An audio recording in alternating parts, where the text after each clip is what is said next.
What's up, y'all? It's your girl, G.R.A.M.Z with Prison Riot Radio. I hope that you're doing well. On the phone right now, we got a brother that goes by G.R.A.M.Z. You have seen or heard his music, heard some of his spoken word, and we finally get to do an interview with him. So I'm very much excited. Good morning. How you doing, bro? Or afternoon. How you doing? I'm doing best I can consider the circumstances. No complaints right now. All right, for sure. So give the people a little info about yourself and where you're from. Okay, my name is Roummel, a.k.a. G.R.A.M.Z, and the G.R.A.M.Z is an acronym. God's realness awakens my zeal. I'm originally from Detroit, Michigan, born and raised in Detroit, Michigan. I'm 37 years old. I'll be 38 in February. Just going through the struggle, which is the prison industrial complex right now, due to mistakes made, and bad decisions. And just to come to an awakening, and to let the time be in this dismal crypt, that they call incarceration, take, a little piece of dirt and trying to find a way to sculpt it and germinate and, come out like as a precious pearl in the gem, and reflect back some type of positivity and lesson, to the world, Yeah, for sure. So how long have you been behind the G-Wall? Over 16 years. Over 16 years. Next year will be 17 years. Going on 17 years. Okay, that's definitely a lot of time, to carry on your shoulders. What are some of the ways that you stay motivated through this? Number one, I'm sure you all know by now, is by writing. Writing and expressing myself. And a quick shout out also to thinking about others, predicament. It's a mentor of mine who actually got me back into writing. That I did write earlier on in my bit, and I had some time where I went to SIG for a prolonged minute of time and kind of lost motivation. But writing and trying to find a way to be a help and a light to others. But a gentleman by the name of Ricardo Farrell, we had a prison creative arts workshop. And I finally got back to it after years of being in the higher maxes or whatever, come back down, being in medium security, being able to be on a little gathering and give a spoken word and a rap. He just walked up to me and told me you're cold blooded, and he told me that I should put something together and try to get it out to the world. And just building with him, and this man has been down since I think I want to say 82, like almost 40 years or over 40 years or something close to that. Yeah. But writing, trying to find a way to be a help to others, and consistently educating myself about any and everything that I can find and get my hands on to just constantly learning. Well, I must agree with him. I think that you are extremely talented. Everything that I've heard from you so far, I've definitely enjoyed, and the listeners enjoy it as well.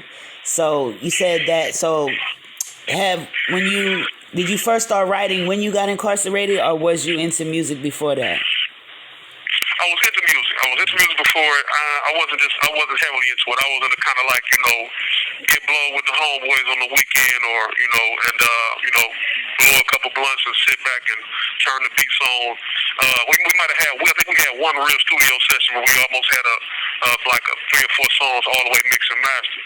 Okay. And I had one homeboy of mine. He worked for like a pizza joint, and now he's like almost like right up under corporate now. But he used to tell me like, look, man, you stay in my basement rent free, do this or that, and just make me a song a day.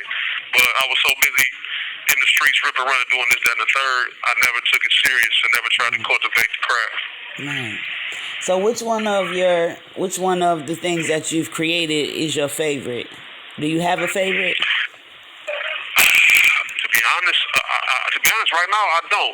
I've never really thought of it as a favorite. I mean, every piece has its moment and its purpose. So I can't really say I necessarily have a favorite. I feel like I haven't made my favorite yet because I'm constantly trying to. I want to make something that impacts the world on some type of level. And even at first, I wish there was a way to hit every brother who's going through what I'm going through on a day-to-day basis, behind these walls and on this struggle and under this modern-day slavery, with the 13th Amendment still being in place. But, so I can't say I really have a favorite right now because whichever one somebody hears of mine and it inspires something in them or lights a light in them and encourages them through the day or talks them off the ledge, that's my favorite, for that person. That's my favorite is the one that inspires the next person. So whichever one Spice the light in them. That's my favorite. All right, that's really dope. That's a dope response, bruh. That's all love. I can respect that. So let me ask you this. So what is some advice that you might give somebody who's newly incarcerated and they're facing a lot of time? I would say before you know anything else, you have to get acclimated to a new environment, many new personalities, many new faces. But first and foremost, whatever God or higher power you believe in, if you do not believe in the God or higher power, say to find one first, because I don't believe you're going to be able to do this next step without doing that. But first, find yourself. Ask your question, who are you? And if you have trouble defining that, you may be from a background where you don't have a man figure, if you're an adult male, or a mother figure that was there if you're a woman, or a sibling, if you don't have like an example or a paradigm or whatever to show you, just sit there and ask yourself who you are. And if you have trouble answering that question, that should be the first question that you're on the journey to find what that is. And whatever happens, whatever comes about, let nothing, make sure you don't take the wrong thing or try to take the wrong paradigm or prototype or part of this system or element and try to grow around that. Find out who you are and what's in your essence and build on that, because there's something in you in your essence. You're supposed to find that and build on that.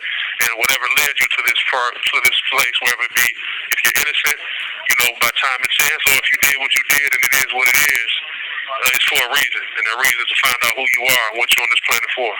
For sure, bro. So figure that out. I appreciate you. I appreciate being able to finally speak with you. And I look forward to hearing more of your music and your creations. You have 1 minute remaining. Most definitely. I got 3 on deck right now. Just trying to find the time to record them and get them to you guys. All right, looking forward to it. Before it disconnect us, you got any shout outs? Shout out to Rasha, my friend who helped me get introduced to your platform. Shout out to my mother, my daughters, Janae and Charnay, and my mentor, Ricardo Farrell, once again, who helped, get the fire going again to get me back into the mode of writing and, pursuing my artistic abilities. All right, I'm glad and shout out to Prison Riot Radio, of course, number 1, and G.R.A.M.Z. Oh, for sure. Shout out to Prison Riot Radio and G.R.A.M.Z.